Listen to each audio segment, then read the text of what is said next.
horror fans? Welcome back to 237, back with another review.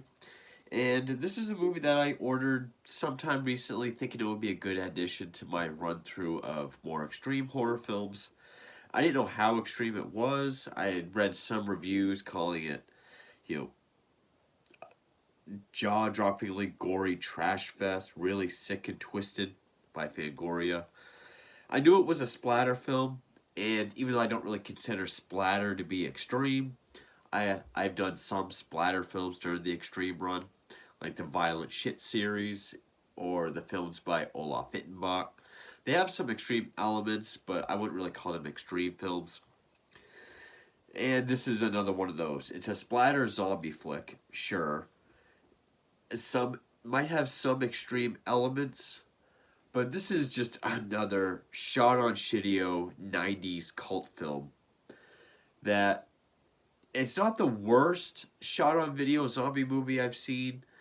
It's one of the most over the top and most absurd and over the top ones that I've seen. And really the selling point was just this release and kind of what it came with. And the company is Visual Vengeance, which I think is kind of like an SRS video where they specialize in these kind of lost, forgotten 90s shot on video films. This is the only one I have by them, but it's 1997's The Necro Files, which, yes, the title and from what you saw in the thumbnail, the original poster, that kind of skull symbol, it's all a play on the X-Files, but it's not even like mentioned until the final, text of the film. And so yeah, hearing just how graphic or gory this movie might be and what this came with was the selling point. And yes, that is a zombie baby on the front, which, of course, when it comes to zombie babies, you're not going to beat Peter Jackson's Dead Alive. Nor are you going to beat Peter Jackson's Dead Alive for a splatter film. Best splatter film ever. But yeah, it comes with a slipcase, which they also do these great like VHS box type covers. Then you get the Blu-ray cover. And it does come with some goodies. I mean, it comes with a reversible artwork. I'm just going to leave it like that because it looks cooler. Now, it comes with a card of Necro Files. A cool a mini poster that I will be hanging up that's supposed to look like a VHS box with the tattered horror sticker and the code number. It comes with these VHS stickers, which if I wasn't so anal in particular, I'd probably put these on the poster or the Blu-ray itself, but I'm just going to leave it like this. And the main selling point, and I'll never know what it looks like because I'm not opening it, but a Necrophiles rubber, which it says it's for entertainment purposes only, do not use, but just the idea that this sexual zombie flick comes with like a zombie condom, I thought was awesome. So I was like, that's pretty damn cool. So even if the movie sucks, which it does, at least it comes with all this cool stuff. So I was happy about that. And yeah, if you go back throughout my videos, I used to be really harsh on shot on video films. I've kind of warmed up to them. They're nothing I'll really seek out still, but I have kind of grown to appreciate them. Some of them do have a charm. This one teeters on that charm in some aspects, like maybe the kills or the effects, even the supernatural effects. The acting is deplorable. It goes between absolutely deplorable and hilariously bad. And both the page I have open and the back of both these covers doesn't give me any cast members. So, yeah, it came out in 1997, and Matt Jasel served as director, cinematographer, editor, and composed the score, where Todd Jerslin served as writer-producer, and Sammy Shapiro served as co-writer. That's all it gives me for the crew of the film. And yes, this was followed by 2 sequels, Necrophiles 2 in 2003 and Necrophiles 3000 in 2017, which this comes with. It's only an hour long, and it's done with dolls. Like, literally, like, those kind of videos you see on YouTube where it's just, like, dolls fighting and killing each other. I watched about 5 minutes of it, and I was like, Jesus Christ. But the story, if I can call it that, is there's this serial rapist killer going around who, and this does have an edgelord feel to it, because the guy runs around in like a plain white plastic mask with a swastika drawn on the forehead, to show us that the writers know who know who Charles Manson is. And just like later on when we see the satanic altar, there's paintings of Anton LaVey hanging up to show that, we know that they know who Anton LaVey is, and that this movie's edgy. It's got that edge to it. It's really adorable, but if this came out later, I would have said, this is the kind of film that Rob Zombie's films are breeding. Fans of his are now making edgelord films like this, but this came out in 97. So this serial killer rapist is going around, and we have these 2 detectives who are so over the top. One is like Dr. Phil with a ponytail. The other one is kind of like grown-up Eddie from 1990s It. I can never remember his name. He was also in Fade to Black, which is one of my favorite lesser-known slasher films. But, so you have like angry Dr. Phil with a ponytail, and then the lead from Fade to Black, but he's over the top, and he ends every sentence with man. It's like bullshit, man. We gotta go get him, man. This guy's a fucker, man. And that's literally the dialogue. Like, the Dr. Phil guy is like, fuck this motherfucker, man. This guy raped and killed about 200 women, which I don't think these people know how crime works. Supposedly 200 women in the same jurisdictional area. That is, like, mythologically high. Yeah, even Pedro Lopez killed that many or more, 200 to 350, young girls, but that was down to like South America. In America, in the same jurisdictional area, to kill 200 people, 200 women, in all separate occasions, okay. And then even when they arrest him, they're just like, come on, let's take this fucker downtown and call it a night. As if there's not going to be paperwork and processing to do. Anyway, so it opens up with this guy raping and killing this girl. He takes a bite out of her tits, and then they show up. The one cop can't handle it, the one that looks like Fade to Black, so he shoots him.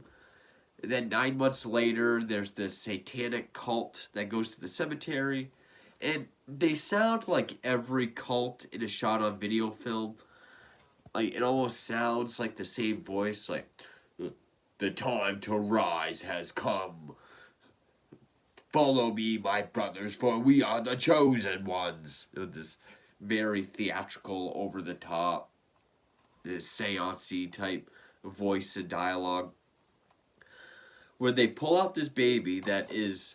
It's not even like rubbery to make it kind of move and look real. It's like a solid plastic baby doll, which we did hear from the 2 detectives, that he impregnated at least one of his victims, who is still alive. and now this satanic cult got a hold of her baby. They stabbed the baby as part of the sacrifice to bring this guy back. Grant Logan? All I remember is them calling him Logan. And then the guy dig a hole, throw the bloody baby in it, piss on it. Then the guy comes out, grabs the guy's dick, stabs another one in the eye. And I will say, when the zombie first comes out, the effects are decent, which I believe the director also contributed to the special effects. That's usually the case. But from then on, it seems like every time we see the zombie, the makeup gets worse, like more sloppily applied. And this is just, the whole idea is that it's a sexual zombie, where he has like a 2-foot Serbian film-sized dick that I guess acts like a dowsing rod for whenever he's near, some hot chick that all happen to be goth type looking for some reason. Not complaining. Kind of look like my girlfriend, but and it shows him just kind of walking around outside, and then all of a sudden just, ooh. And so we just see him rape and kill a few women and then eat them like a zombie. One poor effect, he's got these huge zombie hands that you can tell is too big for the actor's hands because the fingers will like bend back like this when he goes to grab something. And yeah, the blood does look a bit watery and transparent, but it's practical. And the movie's just going back and forth between him doing that and then the two detectives, where the fade to black one, Detective Manners, is going more insane. He got like a head trauma from the fight in the beginning of the film. Dr. Phil thinks he's going crazy, and he is. He starts getting these ideas, kind of like Taxi Driver, like just wipe the streets clean of the filth, man. Someone's got to do it, man. Hippies, filth, just kill them all, man. You with me, man? That's the fucking dialogue. And then there's a couple scenes where Dr. Phil detective, he looks over and he's like, "The hell is that? The hell are you doing? The hell are you snorting? What the hell is that? You kidding me? You fucking kidding me?" Because he's snorting, he's doing coke. Then in another scene, he's just shooting it. And this is in the car right next to his partner. Like, he'll be talking, and he looks over, he's like, "The hell are you doing now? The hell are you shooting up?" Both times he says cough medicine. The only scene that feels moderately like acting is when the Dr. Phil one is kind of giving a confessional to a tape recorder, saying who he is. I feel like my partner is, becoming more unstable, unable to fulfill his duties. That's really the only scene that feels like acting. Because then there's another scene where two of the cult members flee, and then they're wondering what they should do. And they're both morons.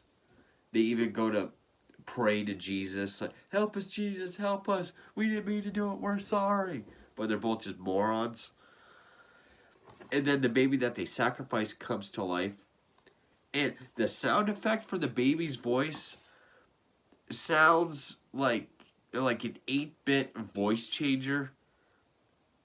I can't even imitate it. It literally sounds like this thing that you talk into. It is supposed to cover your voice, but it's just like, but robotic. And it's flying around literally in this position. It's just painted white to make it look dead. Its arms and legs are like that, but it's at an angle. And you can't see the string, but you can tell it's just on a string, and it's just like flying around. And when it attacks someone, it doesn't put its arms out. It just stiffly like this flies into someone. Kills the two morons. Another scene where the zombie guy comes across this woman in a tent, and apparently they can spell, because when her boyfriend comes back to the tent, She's completely disemboweled, and the word "slut" is written on the tent. And the gore effects are decent. That's really the only plus I can give it. Is that like the guts and the gore look fine, they're passable. And then it just comes down to this baby, you know, the zombie chasing after the baby. Why? Because the zombie goes and kills this one woman who's playing around with a blow up doll. He falls in love with the blow up doll. Then there's the scene out in the field where he's like dancing with it. And then the baby comes around, bites the blow up doll so it pops. And then it just chases the baby around. Which there's also a scene where the zombie's walking around with his dick out. He's just kind of holding it through downtown during the day, and like no one says anything. And then it just comes to the detectives chasing after him. Which the one that's going crazy, we see him kill a coke dealer. One of the two moron cult members after he got bit by the baby, because the guy thinks he's on drugs, so he just kills him. But eventually, they're sitting in the car. He sees the zombie running, so Dr. Phil goes to chase him. Ends up at the cult altar with the Anton LaVey painting, where the zombie just killed the baby by stabbing it through the head into the table. Get a bit of a showdown, like you fucking motherfucker, you cocksucking motherfucker, I'll fucking kill you, rape my sister, motherfucker. And this is the slowest axe swinging I've ever seen. Like literally, the zombie has the axe and he's just like, it gets about here, then we cut. It's supposed to be one of those cuts where the axe goes into the wall, like right next to someone. But the guy isn't even like this. He's literally standing there. And the axe is already in the wall. So when he slowly pulls it out, he's like... But the guy's able to kill him. Gets the axe, cuts the zombie's hand off, cuts his dick in half, hacks him up so his blood and guts is everywhere. Then the other then the other cult moron comes out. He's a zombie. He attacks Dr. Phil. The other one comes in and shoots him. But then when the guy tries to say, like, it's a demon, man. It's a demon. The Logan came back to life somehow. And now, Fade to Black is fine. He's like, you're not making any sense, man. Come on, man. Like, no, really, he's a demon. He came back. So it sounds like the same conversation that he had with the other guy, even to the point where he's like, are you on drugs? Are you on, you hold down on me? Hold down on... Stomps his partner to death, walks down the street, and then we just pan over to a view of the city, and we hear all these gunshots going off. Like he finally snapped and cleaned the streets. But then we get the final scrawl that says there was an investigation. He was cleared of all charges involving Logan. He resigned, joined the FBI as a special agent specializing in like serial killer cases involving the supernatural, and this became known as the Necrophiles. And that's it. Does it have some charm to it? Sure. I mean, they definitely weren't afraid to take like a plastic Walmart baby doll with no articulation in any of its limbs or anything, put it on a string and just kind of have it fly around and have that be the effect. You know, they definitely knew what they had. I'm pretty sure this movie knows what it is, and that's kind of why it's passable, because it does have this sense of being self-aware. The gore effects, which is really the only reason to watch it, you know, are well done, at least when it comes to guts and intestines and stuff like that. The acting, yeah, And it's only 72 minutes. It really takes up no time at all. And again, is this the worst zombie movie I've ever seen? No. What shot on video or not is not the worst zombie movie I've ever seen. There is another shot on video one, I think called Blood and Sex Nightmares, that I saw years ago that was pretty bad. But it was kind of funny to just see this rapist serial killer come back as a zombie and still have those rapist desires. Even the point of that being supernatural, where his dick just awakens and points him in the direction. So it has some charm. The dialogue can be tedious or a chore to sit through because it's as bad as Rob Zombie dialogue, only the acting is way worse. I'm really not interested in seeking out Necrophiles 2, but it really was worth buying this just for the stuff that's in it. I mean, the poster, the stickers, just as like a novelty. So yeah, I mean, not as extreme or even as gory as I kind of thought it might be, but yeah, it was still an interesting watch in its own way. Definitely not converting me to liking shot on video or wanting to get into that realm and see what else is out there. But yeah, that's the Necrophiles. There are 2 more extreme films that are coming. One, I have no idea when it will be here, and another one I'm going to pick up tomorrow. I think it's considered an extreme film. It's a foreign one. But I will be getting more into A24 from this point on. Horror and outside of horror. Just really getting into A24. So stay tuned for all that, and thank you for watching.